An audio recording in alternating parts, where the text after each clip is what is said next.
The 7 Star Isles of Avalon were in the British Isles in the vicinity of Glastonbury before the water was held back from the sea and drained off of the land.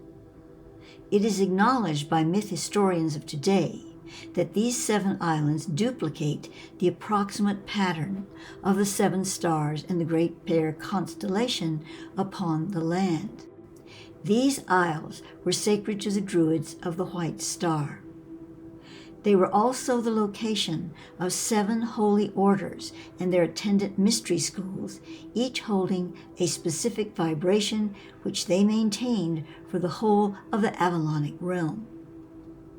These holy orders and mystery schools were positioned both in the real-time world and in the other world of Avalon.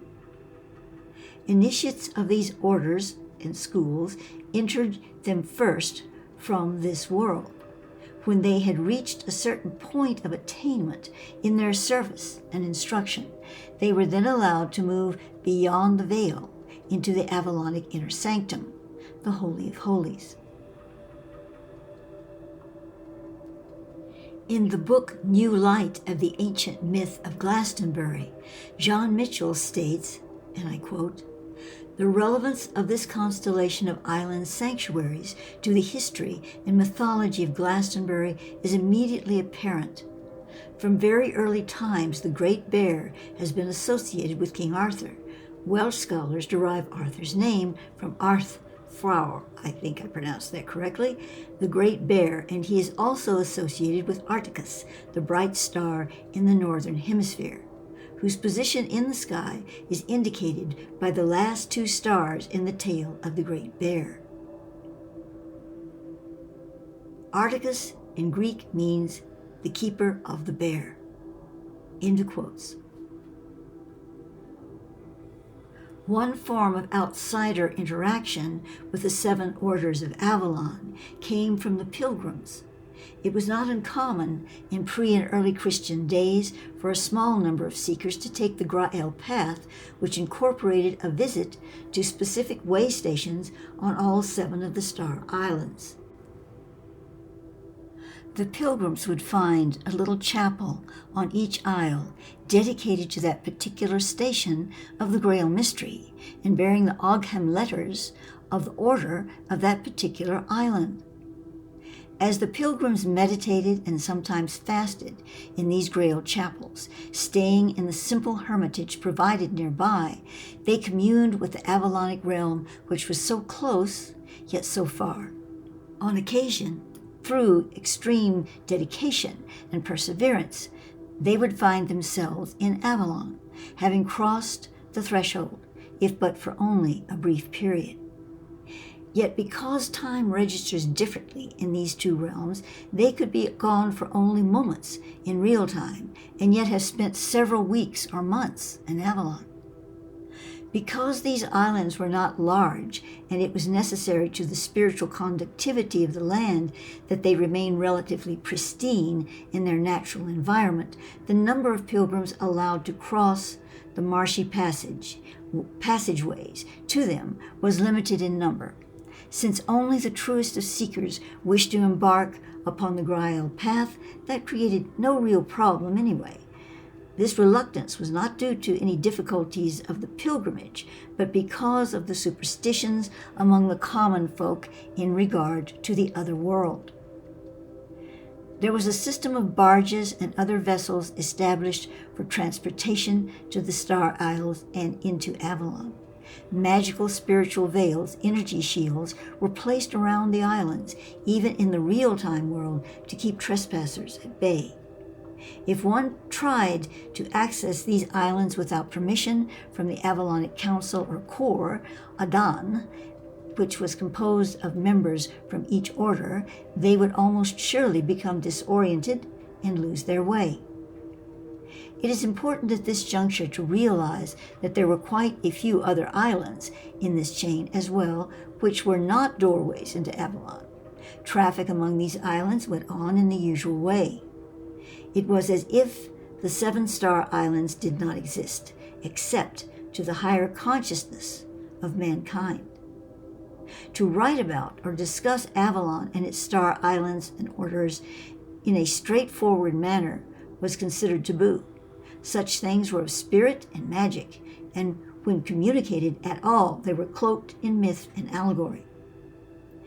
There were two forms of Star Island barges, the Hagor and the Kumhari. The Hagor took the pilgrims and sublates to their real-time destinations and back through the protective shields.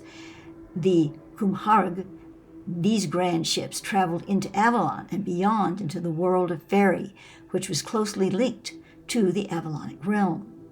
The fairy realm moved to and fro like reeds in a marsh, with Avalon and the 7 sacred orders therein. This was especially so in the early pre-Christian days. Those who poled the Hagor barges were a small tribe of people whose origins were a mixture of human and elfin, that is, elfin fairy. They were known by many names, yet called themselves no name other than the old people or Kutiyum. The Karmhag were navigated by Tuatha De Danann, a tall blonde race of human fairy whose human origins contained Atlantean and Hyperborean, which would be Syrian genetics. These vessels were sometimes barge-like, but more often resemble small ships with prows containing the carved forms of various otherworld beings. This was how it was in those ancient days after the great deluge which sank Atlantis and on into the earliest periods of the Christian era. As the etheric vibrational level of the planet continued to plummet, this doorway was finally sealed. The 7 Star Island orders still exist within Avalon, but cannot now pass through the gate into this world. When we think of the grail as an object, we think of the cup from which Yeshua, or Yeshua, the Christ, drank at the Last Supper. The record of Thoth confirms that such a cup exists and is within a vault underneath Glastonbury. Yet even more grail cups are in existence. There was a grail cup for each holy order of the 7 Star Islands of Avalon, created long before the birth of the Christed Master Yeshua. The Round Table of King Arthur was a facsimile, though not identical, of the Table of Kamal, the round table about which the Avalonic Council or Kor Adan, or Adanan, gathered during session. At these special times, they brought the 7 Grail cups of Avalon together for sacred ceremony. This pattern of gathering with the sacred cups can be traced back to the Mobad round table of Atlantis in Ruta within the Sarhanach. All of these 7 cups of Avalon still remain intact today and are awaiting unity once again. We herein give the names of the 7 Star Islands of Avalon, which were in use in the age when Avalon was anchored into this reality through them. Also given is the correlative astrology sign for each isle, the symbolic totemic name, the holy orders present on each, the Grail Station Chapel, and the Grail Cup used by the holy order on that isle. We begin with Ahara. The common name for it was Beccari. This was an island of priestesses who were dedicated to the goddess Ahara, later known as Epona, the horse goddess. In Avalon, they worked with the forces of air and aether, the sylphs and other beings of the air element. The horse was seen also as a creature of air for its fleetness of foot. Horses, which were bred in Avalon, were genetically close to the interdimensional unicorns and therefore had the ability to move between dimensions and the various alternate realities of the earth. The horse was the power animal of Ahara. The priestesses' robes were of light blue with pearl gray mantles. The pearl was their gemstone. The constellation associated was Virgo.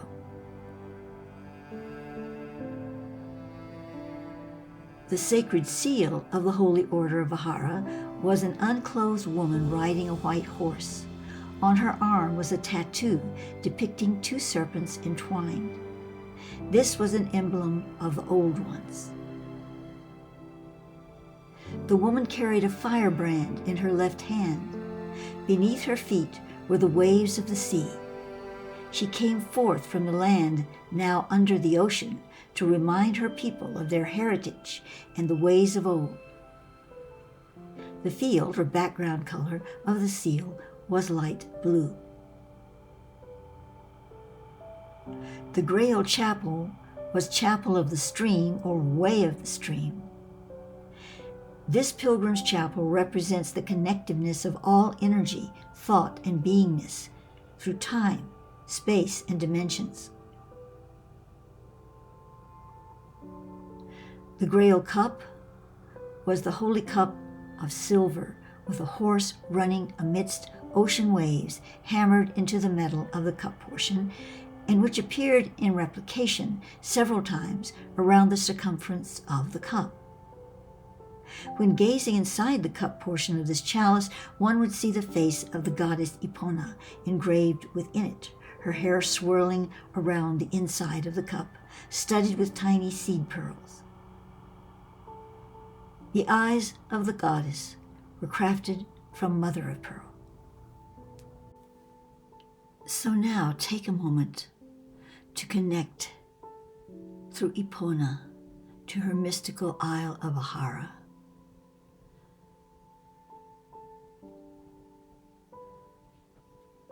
See the white horses becoming unicorns, focusing their horn upon you, opening the heart, going deeper, deeper into that sacred space where you can connect and receive the bountiful sea pearls of Epona's presence. Iovia, the later name for it was Beckery. This was an island rich with vegetation in the spring and summer, carpeted in flowers of every color. The priestesses of Iovia were celebrants, meaning that they praised the god and goddess through sacred celebration with music, song, and dance. They made beautiful wreaths and garlands adorning their modest temple and the many animals they kept tame upon the grounds. They worked with the fiery elemental forces of plants and trees and had marvelous gardens of flowering plants and vegetables. The color of their robes was saffron with scarlet mantles, and their gemstone was the garnet. For Iovia, the power animal was the honeybee. The constellation was Taurus. The sacred seal of the Holy Order of Iovia was a golden bee against an early version of the fleur-de-lis in green. The field was scarlet.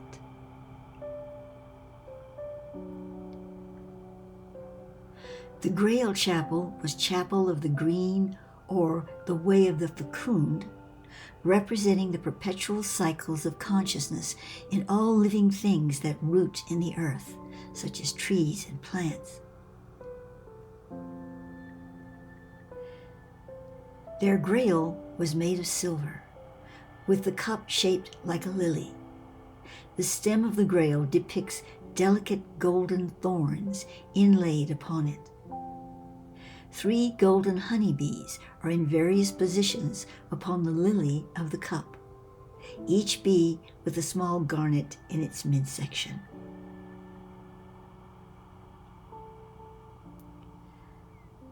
Breathe in this beautiful nectar from the lily cup. Feel it enhancing your entire body, radiating out from the heart and entering all the chakras, but also taste it upon your tongue. Feel the elixir flowing into the veins, into the muscles, into the tendons, and into the crystalline DNA. Accept it. Offer yourself up in turn as a servant of the lily cup. Cathada. The more recent name was Martensea.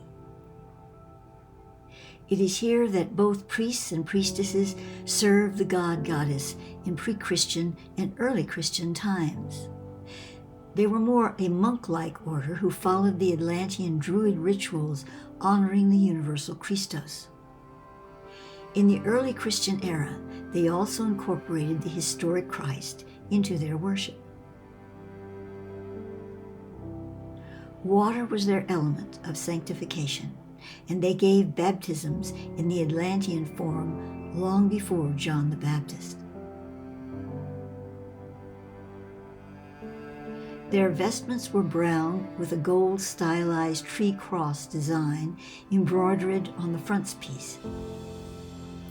This cross represented not the crucifixion, but the Druid belief in the sacred power of trees and the four sacred directions.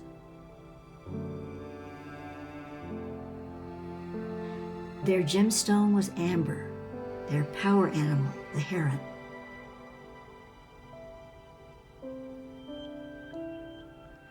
The constellation was Pisces.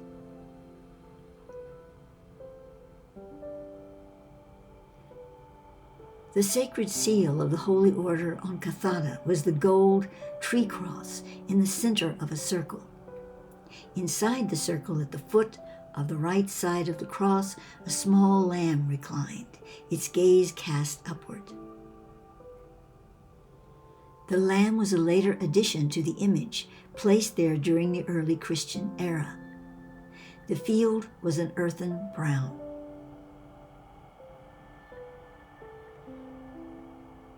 The Grail Chapel was Chapel of the Wood, or the Way of Redemption, representing the opening of the heart and mind to redeem light trapped within the material worlds.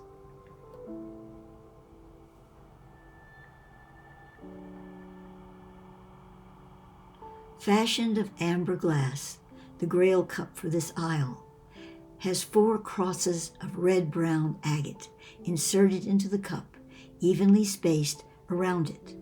The stem of the chalice is shaped as a twisted branch.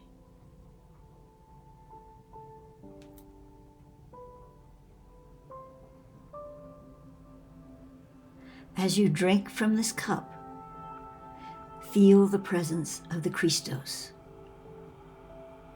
as the tree of life, growing, rooting within you. Corbanel, the later form of it being myrrh. This island was an enclave for the workings of stone and earth. In the far past, it contained a circle of standing stones, similar yet smaller in formation to Stonehenge. There were both priests and priestesses who worked with the sacred rituals of Gaia there. They wore robes with mantles of either gray, brown, or black, depending upon their rank and service. Their gemstone was moonstone, their power animal the serpent.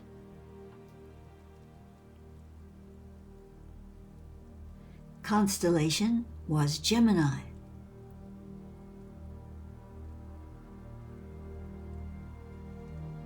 For this holy order of Corbanel, the sacred seal was a ring of standing stones with a rising golden sun and moon in the background against a field of pale yellow. A green serpent in the pose of a Euboreus, the serpent eating its tail, was in the center of the sun and moon. The chapel was the chapel of the mound, or the way of the serpent. The symbology associated with this chapel represented understanding and utilizing the currents of force in the earth. The Grail cup was made of silver with the stem of the chalice having a serpent, also in silver, curving around it, the head of the serpent on one side of the cup with eyes of green jade. Moonstones were set just under the rim of the cup and encircling it in a pattern of Celtic knots. You now find yourself in the center of the stone circle. A beautiful silver serpent coiled at the footstool of a golden throne. Find yourself seating in that throne, feeling comfortable and good in the power of your own soul force, incarnated in the natural realm. The Isle of Pan, Panborough, Pandan, and also Pan-Ogham, it had various names. The Isle of Pan or Pandan was dedicated to the elemental deity Pan. Its order was exclusively an enclave of priests whose main duty was to prepare a male child through into maturity for the role of Sun Grail King. He was trained as a true Grail King, but not always one who would ascend an earthly throne. However, King Arthur, the last actively reigning Grail King, did take instruction at Pan-Ogham as well. In addition to the grooming of Sun Kings, the Isle of Pan was the place of the sacred Avalonic vineyards.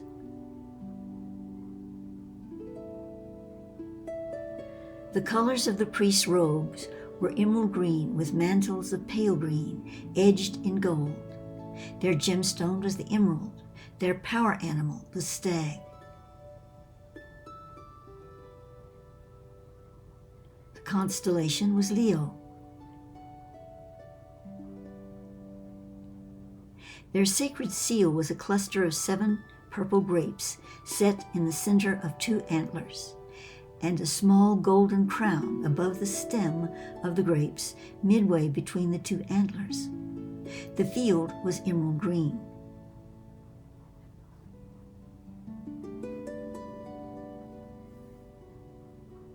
The Grail Chapel was Chapel of the Grail King, the way of God-man.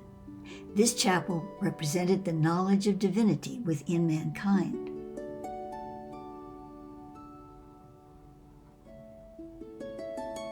Their cup was a gold chalice with a silver stag upon the cup portion. Between the antlers of the stag was a large emerald.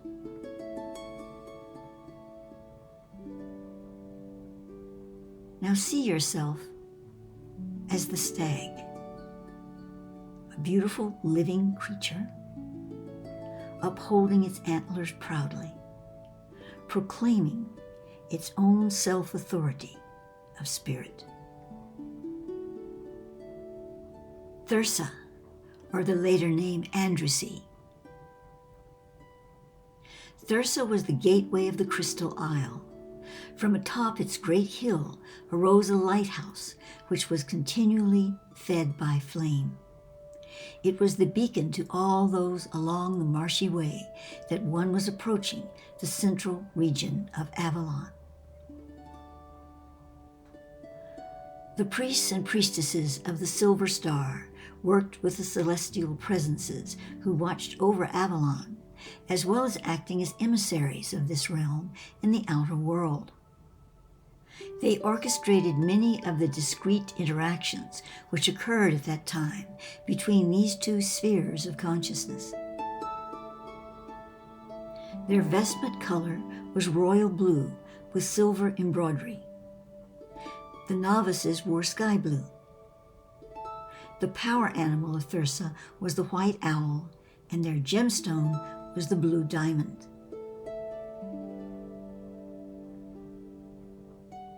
Constellation was Sagittarius.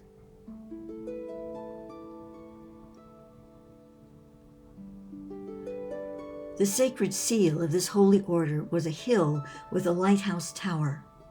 Around the light rays emanating from the tower were 7 stars.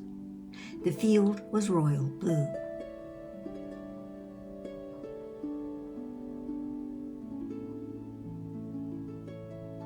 The chapel was the chapel of the Starry Way, the Way of the Stars. This chapel represented the stellar lines of power and divinity streaming from the cosmos into the earth. This stellar divinity was seen to be inclusive of the realm of angels. Their sacred cup was crafted in royal blue glass with an insert of clear glass set in silver, forming a starburst design on one side of the cup. In the center of the starburst was set a single blue diamond. The cup was rimmed in silver. The base of the cup was also silver, shaped like an owl's talon. Let the owl speak to you, forming words of wisdom. Sacred runes fall into the space of your being. Accept it. Accept the feeling, the clear path to the way of the stars. Lastly, we come to Aramaga, Glastonbury. It is on the Crystal Isle that the Tor rose into the mists of Avalon, and the apple orchards filled the scented and magical air as a song of life. Atop the Tor was a small stone circle, in the center of which a large polished crystal egg was positioned on a white marble pedestal.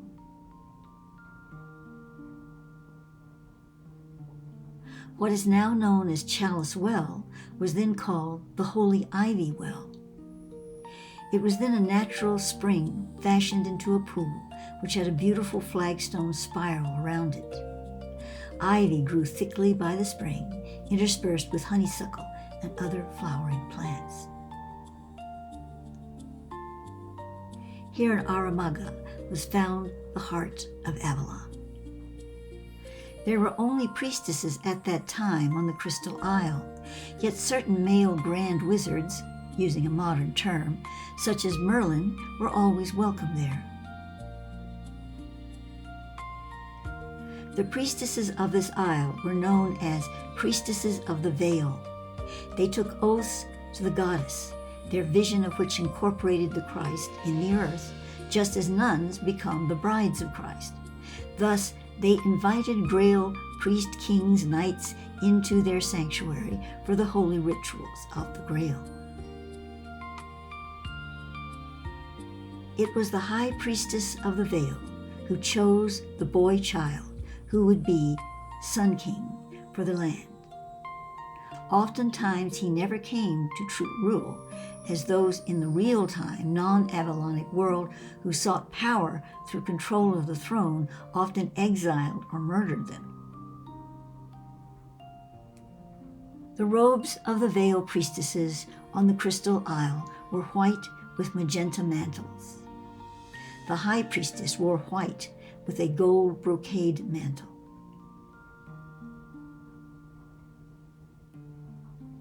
The power animals of the Crystal Isle were the white dove and the unicorn, although the latter was rare in the Avalonic dimension. The gemstone of Aramaga was the amethyst. The constellation was Aquarius.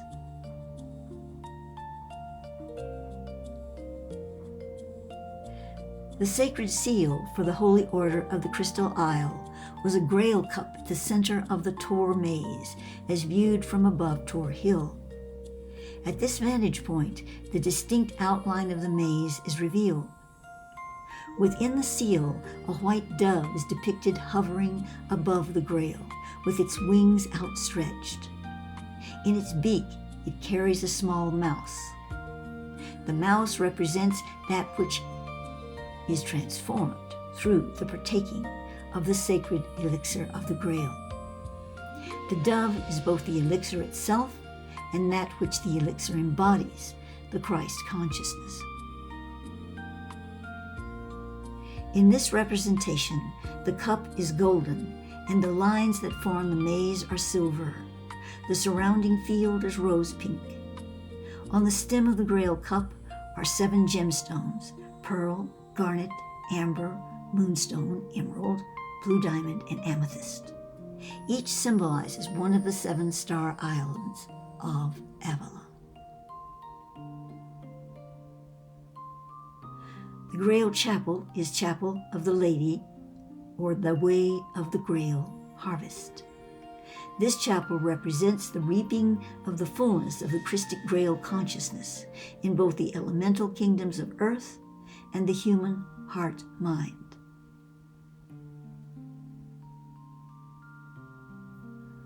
The Grail cup of this isle was formed from a single piece of quartz crystal.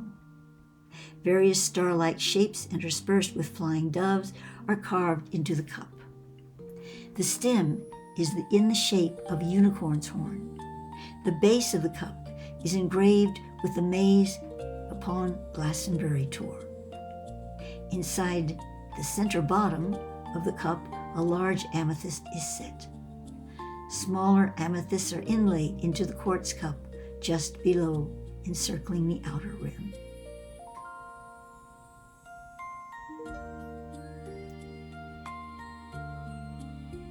So now you have come to your journey's end. You're at Glastonbury, which we call it now, but the Crystal Isle. You feel the presence of all the path you have taken, culminating in this moment in time. In celebration of your arrival, let us move into the sacred song.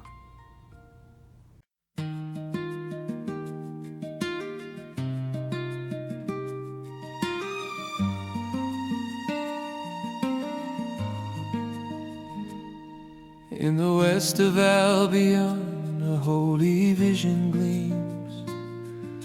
7-star isles born of timeless streams, anchored by currents at Glastonbury's fold. A physical realm, a sacred story told.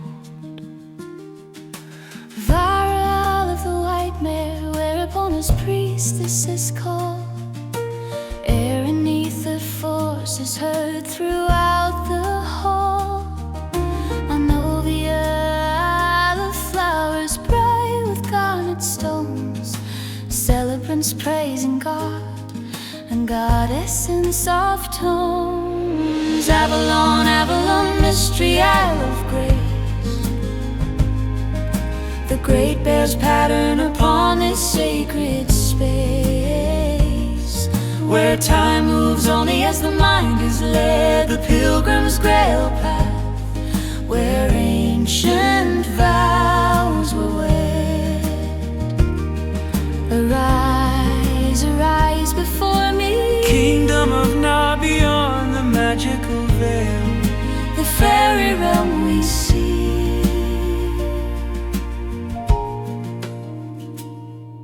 In Cathada, Isle of the Heron's flight, monk-like orders serving crystals with water and light. Corbanel, Isle of the Ring stood tall, the way of the serpent dancers, earth's primal call. Panogon, dedicated to the elemental pan, training the Grail King, fulfilling God-man's plan. Their gold chalice holds a stag and emerald bright.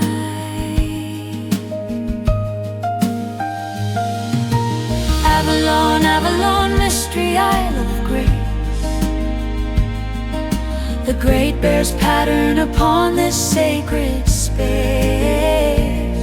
where time moves only as the mind is led. The pilgrim's grail path, where ancient vows were wed.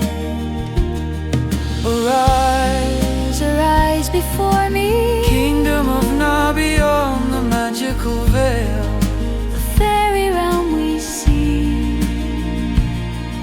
to Thursa, the Isle of Silver Star. A beacon of blue diamond shining near and far, the lighthouse guiding emissaries of the spheres to Aramaga, heart that conquers all your fears. The crystal isle where Glastonbury Tor does rise, Amethyst and unicorn beneath the watchful sky.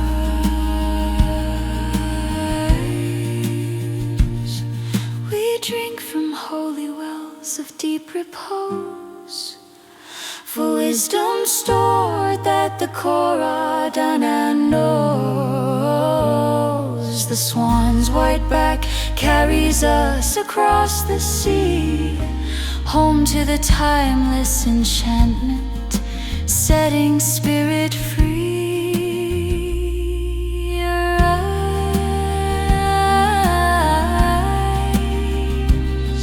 Arise, kingdom of now.